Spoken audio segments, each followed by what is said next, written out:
everyone. We're going to get started.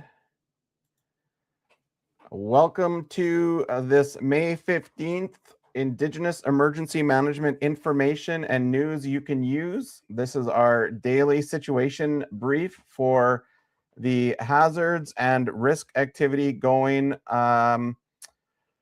happening around the country, treaty nations, self-agreement lands, Inuit, Métis nations. And we do this every morning.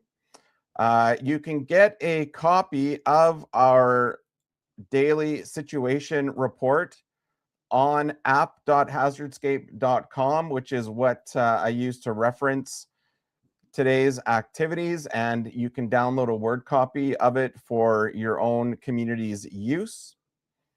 But we follow along with an opening summary of some of the big things that are going on, some of the major hazards and risks, which primarily continue to be the long-term drinking water advisories that remain in effect across 37 nations.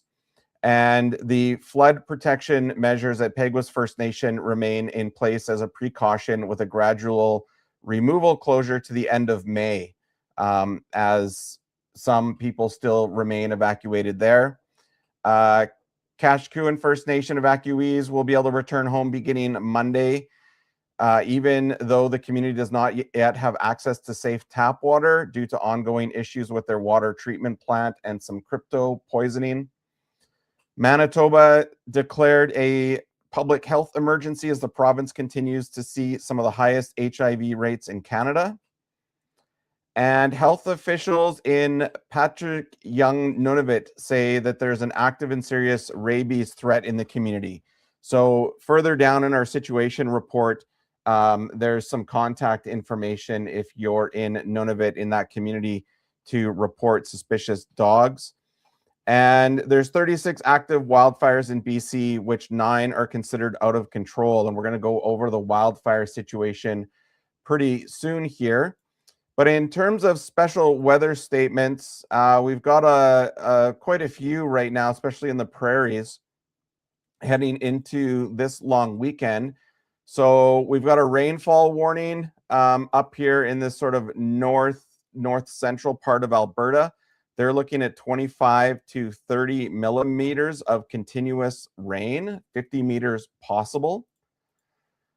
We head over into here again, more rain in those areas where we're seeing quite a bit of flooding still, and some snow that's going to be mixed into there. Over along the West Rockies, we're going to get, let me pull this down here. Where are we going? Bring this so you can all see. Snowfall may affect travel plans this long weekend for Alberta near Jasper Park. Snow will begin Friday night or Saturday. Also may affect areas as far east Calgary. So typical May long weekend for at least the prairies. And then a snowfall warning with 10 to 20 centimeters even down through the mountains here. As we move east into Saskatchewan, oh, that's the reserve lands. We want the special weather statement. Snow will continue today with local amounts of 2 to 5 centimeters possible, all into that area. Down in South Saskatchewan and Winnipeg, Munyao keeps clicking on the reserve lands. We've got, let me pull that one up. Wind warning. So winds continue to travel east through southwest Manitoba and western Red River Valley. And those are going to hit 90 kilometers an hour, and we'll go over that wind modeling and mapping in a little bit here. And then we have special weather statement for English River, Ontario. Again, those winds continue to move through there, 70 to 80. So we'll map those out shortly. Getting into Newfoundland, more wind warnings, 120 kilometers an hour in that part of the province. Doesn't look like too much up in Nunavut or in the Arctic. Doesn't look like anything in there. Yellowknife, Northwest Territories, Whitehorse, Yukon, looking pretty good. So Those are your special weather advisories as of right now, 9 a.m. Mountain Standard Time. But taking a look at the wildfire risk heading into the long weekend, we've had a lot of shifting and ebbing and flowing going on this week. So I'll show you where we started the week right here. This is where we started on Monday with, in the west, high extreme fire danger in southern Alberta, South Saskatchewan, and a bit in Manitoba. And you can see in Ontario where they all had all that precipitation, it wasn't too bad. And then Atlantic Canada, Northwest Territories, and the Yukon. But we're moving into the long weekend with a lower risk of fire danger, which is good, and that's contributed to by the cooler temperatures, some precipitation that we've seen. There's been a bit of an expansion of fire risk in Manitoba, now getting into southern Ontario, southwest Ontario, where Kenora is. This is really just indicators now of things drying up where they were having that precipitation in Ontario, and things starting to dry up in Quebec as you move north, and then Atlantic Canada as well, moving into that moderate areas, and then southern Ontario. So I think what will happen over the weekend is you'll see in the prairies, as those weather statements unfold and through Saskatchewan, the wildfire risk will remain low for the May long weekend, which is nice because I'm already starting to see fire bans being removed in some regions. So check your local region for fire bans. But those are starting to be removed. So if you are brave enough to go camping in the areas where we're going to have some rain and cooler temperatures, high chance you'll be able to have a fire. So that's good. The fire weather index, which is the overall indicator for fire risk, combining all data. This it matches the fire danger, but it just tells us in terms of being an indicator for the size of flames associated with the fire spreading through the forest. This is how difficult it would be to control. So if anything does ignite through southern Alberta, Saskatchewan, Manitoba, that's going to be a little bit harder to control in the yellow and blue areas. And then if we go along here and we take a look at, we could take a look at fine fuel moisture code. So again, this is just where those fine fuels on the ground, the surface levels, are going to ignite a little bit easier. So again, Manitoba in that regard is probably the highest risk with that southern southwest Ontario.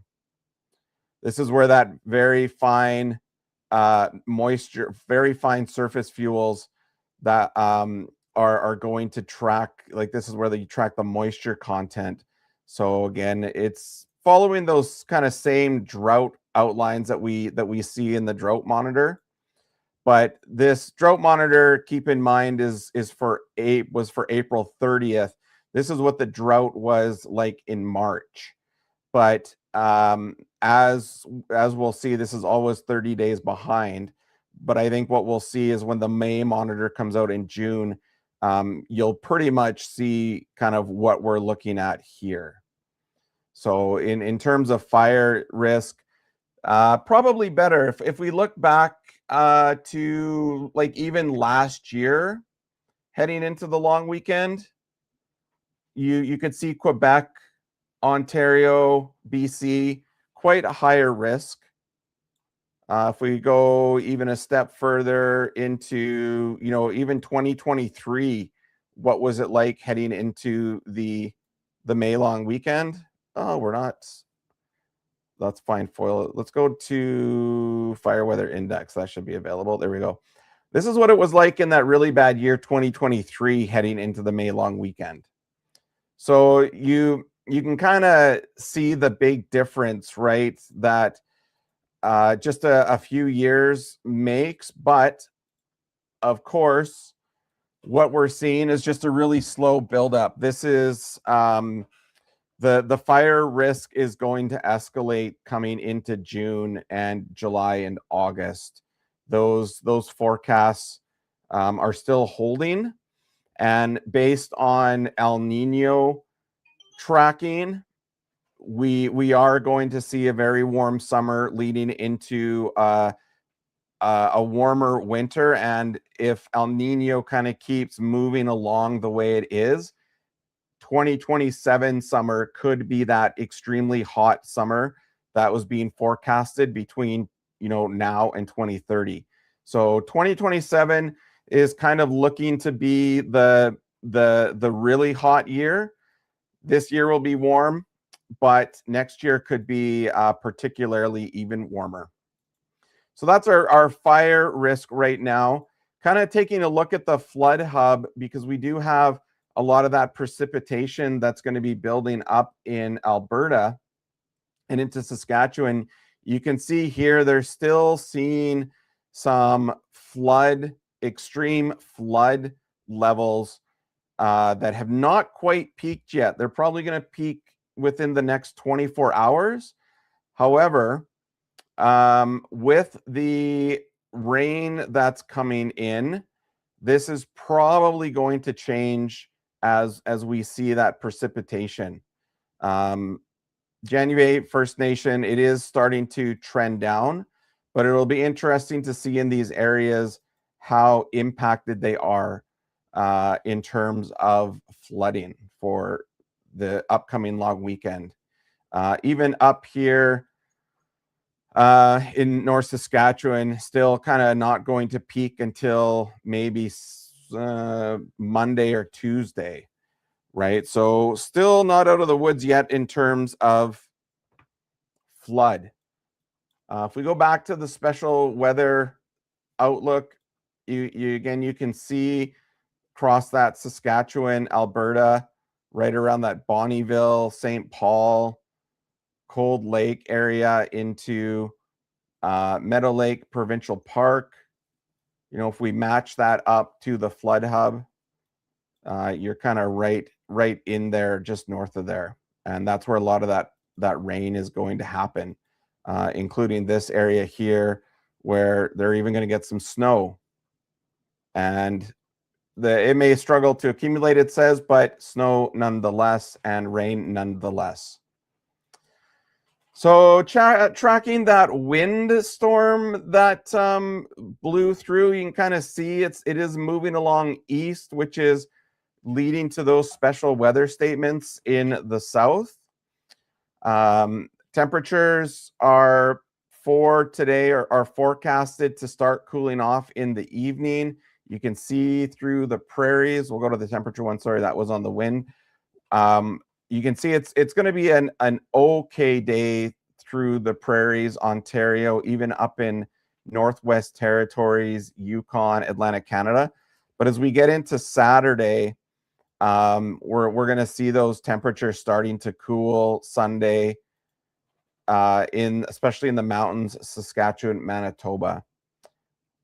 Might not be too bad in terms of, let's change over to Celsius.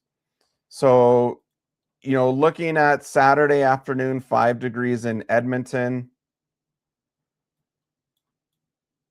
12 degrees up in the north there, even 10 in Vancouver.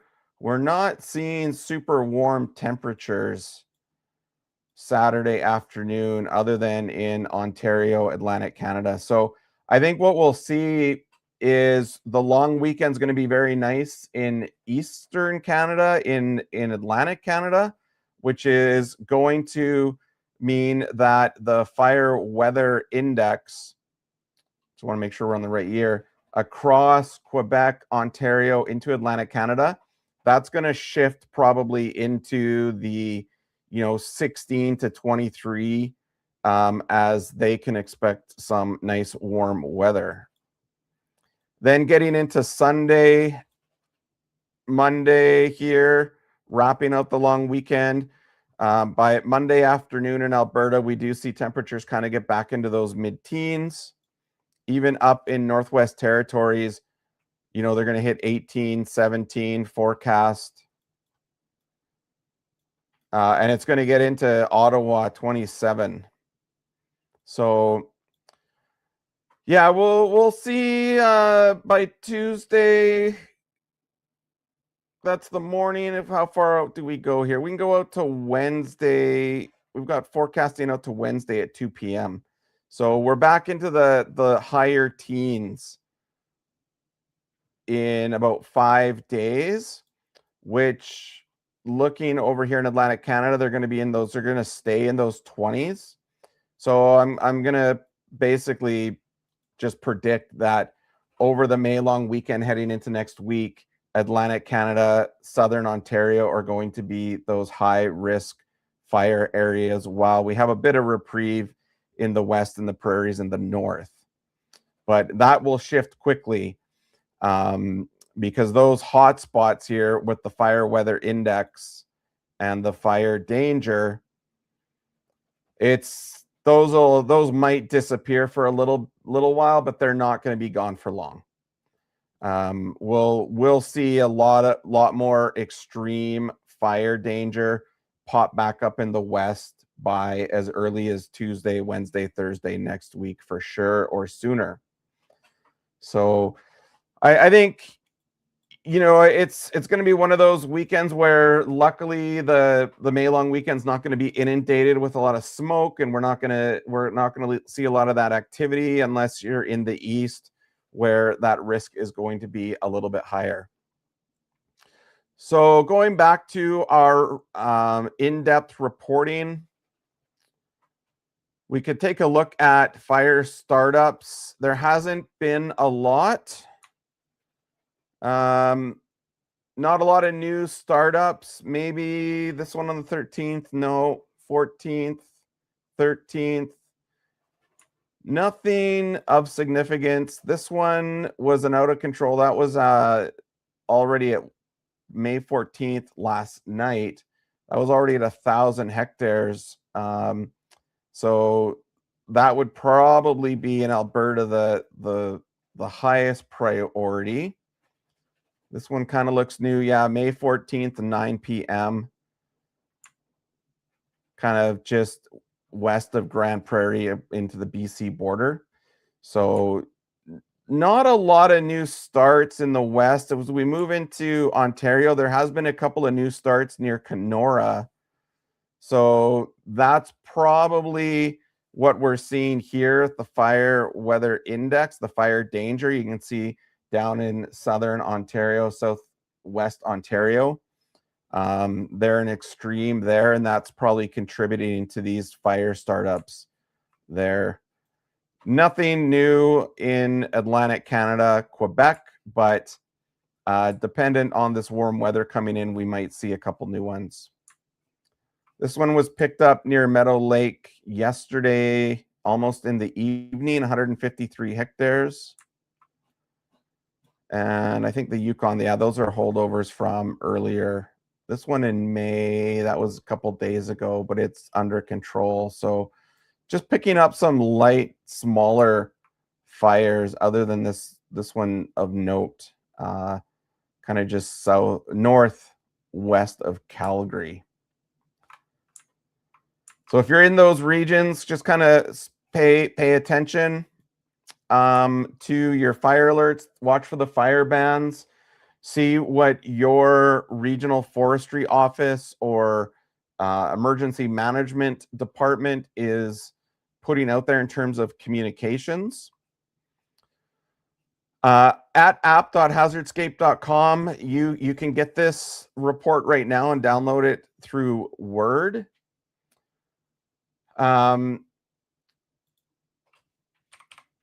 I will pull up at this time because I have to do my due diligence, or Kyle and Darcy will they'll get mad at me and they'll be like, Brad, what is going on? So we can't do these live briefings without the support of our sponsors. Kyle is First Nations. He owns All About Abatement, and he is sponsoring these situational briefs for communities because he believes in the importance of emergency management across First Nations, Inuit, and Métis land.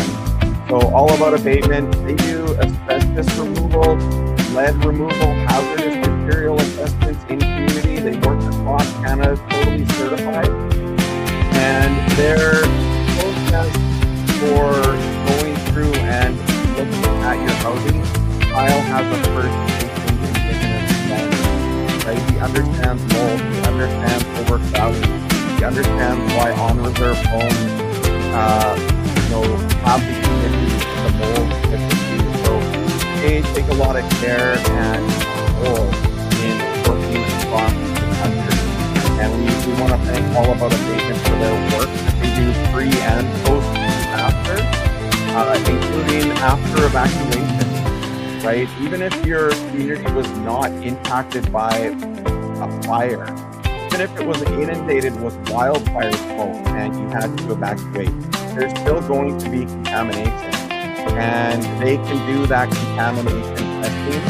They can also do that assessment report on the mold and the hazardous materials across homes, schools, businesses, nation offices, community offices. So, yeah, if you're interested in their services, you can contact them directly or give us a shout at Housing Station. We'll get you in contact with Kyle.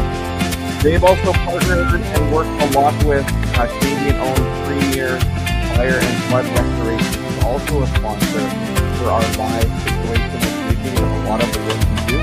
Darcy at Premier Fire and Flood and his team, through their reconciliation strategy, they do a lot of work in treaty territories, but they work across Canada, anywhere from home, fire, flood restoration, to schools, band offices, community centers as well.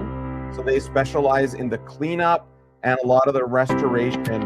And they've adopted some very special processes for handling traditional items like leather, felt, beadwork that stops the process of contamination and mold growth on those items. And then they clean them with a very gentle process that they do engage cultural liaisons and elders in as they restore those items. And they also have a 24/7 response trailer filled with restoration equipment that can be deployed just in a matter of a day or two. So if you're a nation or community that wants access to rapid deployment of humidifiers and things like that, please reach out to them. Sorry, Trevor, I just been seeing your comment here. I'll read it in just a second. So thank you to Premier Fire and Flood Restoration for their continued sponsorship, along with First Nations owned All About Abatement. They're doing amazing work in emergency management alongside communities.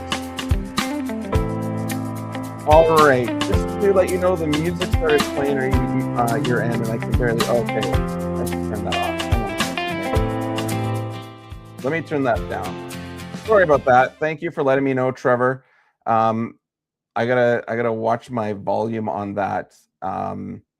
So yeah, I'll go over again because I don't want to do disservice to these guys. So yeah, I was just saying, Kyle at All About Abatement, they're sponsoring us. They're a First Nations owned abatement and hazardous materials testing company, and they're sponsoring our live situational briefings. So we want to reach out and thank All About Abatement and Kyle at the team for the work that they do. And Kyle, being First Nations, knows firsthand the issues with humidity, overcrowding, especially on reserve, and why it's so important to do that hazardous materials testing for asbestos, lead, previous contaminations from fire smoke. If homes had never been tested, they test for vermiculite in the attic and asbestos, and they've got a really great process for helping housing coordinators, housing managers, and emergency management teams do that pre and post planning and testing. And then Canadian-owned Premier Fire and Flood, who also works very closely with All About Abatement. They've got a lot of services that are targeted specifically to making sure that cultural items like drums, pelts, beadwork are dealt with in a good way through cultural liaisons and elders in the community to guide them. But they've got a specialized process for stopping mold contamination on cultural items so they can clean and restore them so that doesn't continue to deteriorate the cultural items, especially the soft goods. So you can watch, I filmed that process on our YouTube channel. You can watch Premier Darcy take me through that. But we want to thank them for supporting our lives and supporting our daily situation briefs. It's Premier and All About Abatement that make this possible, especially with Kyle being First Nations. He knows the importance of working together with a company like Premier. And Premier also has a 50-foot trailer, mobile response trailer that is staged right now, full of equipment to restore homes following a flood or a fire, or even if the fire didn't enter your community and you just have smoke contamination, they've got the equipment and mobile response unit for that right now to do that testing. So thank you to Kyle at All About Abatement and Darcy at Premier for sponsoring and making this possible. And I'll add too, like their sponsorship also means reduced costs for our training, for all of our services. When we talk to communities about our services, we let All About Abatement and Premier know, and then we can do discounts on some of our services, and they help support that way too. And that's what also allows us to not have to rely on government contracts and government grants, which we don't take any government funding because we believe it's a conflict of interest.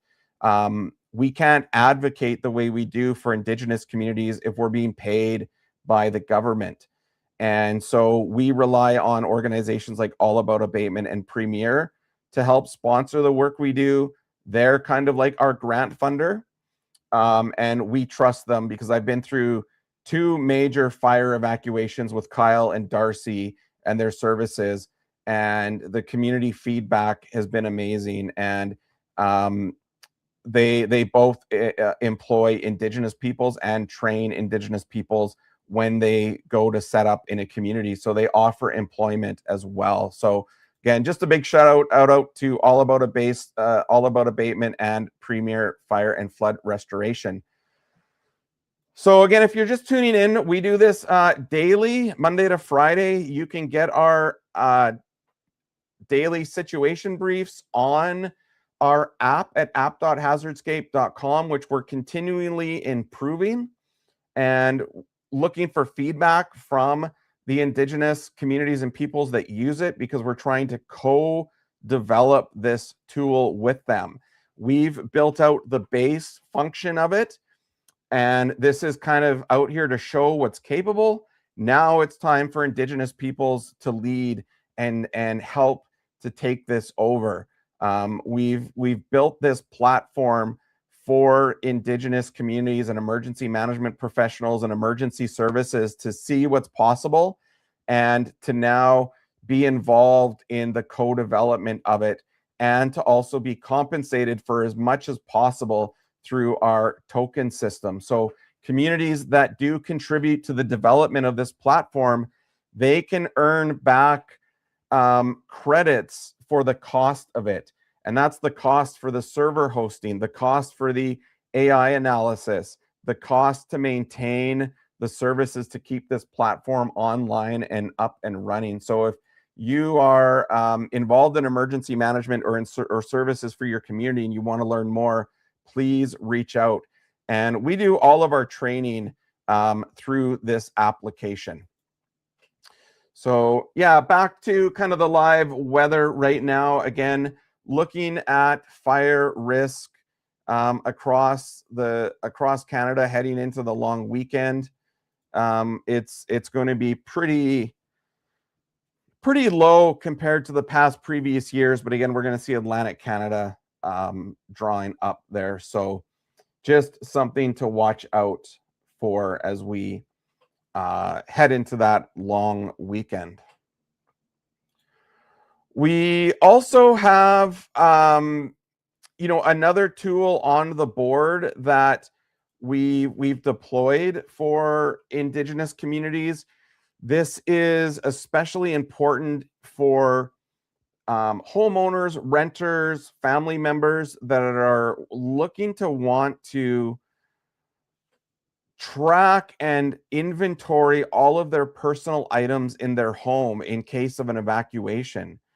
And if Indigenous Services Canada provides funding to replace your goods, your personal items, you can track all of that in this application. So we've already got some people using it. I don't know why it's probably running slow because my computer, but you can go in here and you can start to catalog all of the rooms in your home, your family members, what they own, what is in your room in terms of all these appliances, including we've added cultural items with trapping, hunting equipment, rifle, firearms. If you want to report those in secret, the government doesn't have access to this. But you can add all of these items. So if Indigenous Services Canada does provide emergency management assistance funding for your community following an emergency or disaster, you've already have an inventory of everything in your home that could have been lost or damaged, and you can print that report out and submit it to the government. And that is, it's the purpose of this is so evacuees and homeowners don't have to do this when they're in an evacuation center, when they're in a hotel at the worst moment of their lives. They're not having to recall and think about, what was all of the furniture that they had? What was the refrigerator make and model? What was their stove? Yes, a lot of this is band owned, but the nation, unless your nation has a really good inventory and asset management tool, they're not going to know the personal belongings that you have in your home. And then we've also added in a tool where you can request, fill this out to make requests to your housing manager for the type of repairs that you need on your home. And you can flag it if you think it's Jordan's principal eligible, and you can print out that report as well and track your repairs to your nation in here.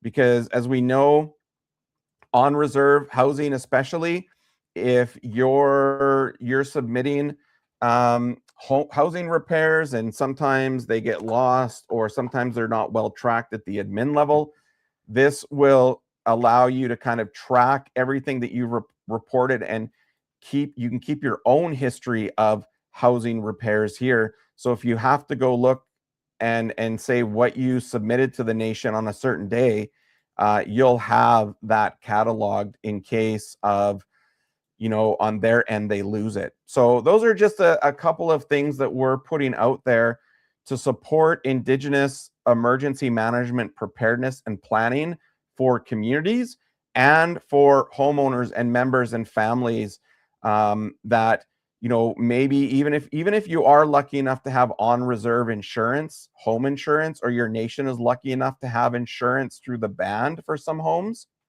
the insurance still needs a record of what that home had in it, including personal belongings if you have contents insurance.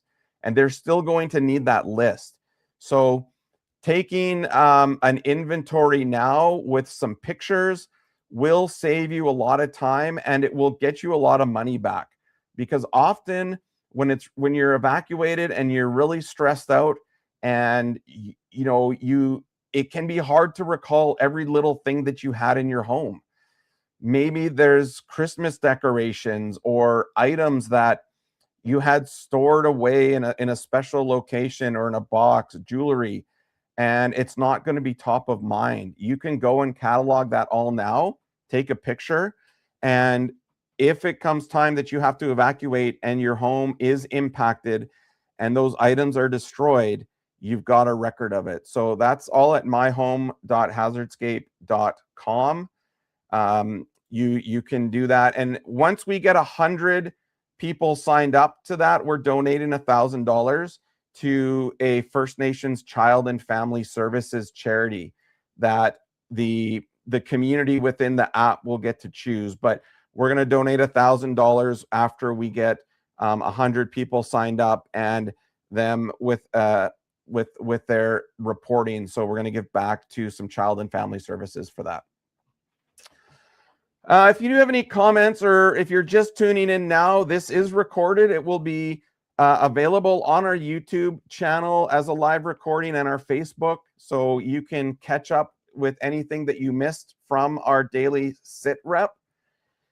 And again, if you do want this report, it's available right now for you for free, along with our resource library, where we put all of the data maps and information that we use, along with a Indigenous Emergency Management Knowledge Hub, where if you're an on-reserve emergency management coordinator or involved in EM, or you're Métis or Inuit, you can get some quick info on your role within the emergency management field and your job.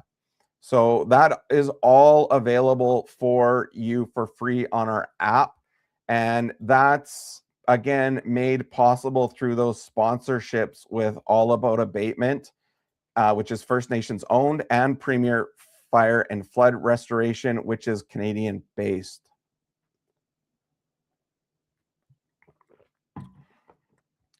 I think that's going to be about it for this live update today.